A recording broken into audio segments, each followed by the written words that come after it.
जैसे एक जनी अपना हस्बैंड से कहा करी थामे जाता नहीं लोग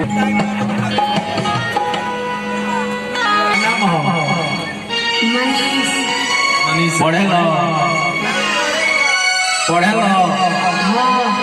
हमने क्लास में मरद बन ले बड़े चुनरी को तेरे मर्द बने। एक औरत के भाव भैया, औरत कहते रही कि राजा जी सामान ले आए। औरत ये कहती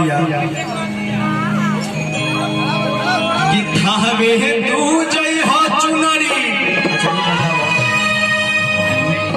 मेरा तो कौन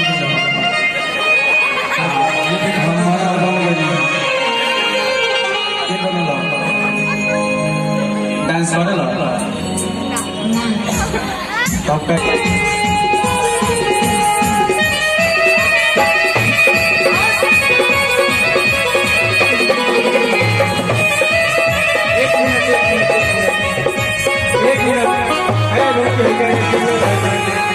चुनरी गिर जाता बुझाता कि चापाकल हाला होता है। मेरे मन से नीमन से डांस करना श्रोता सब देखा था। तनी बजाई सब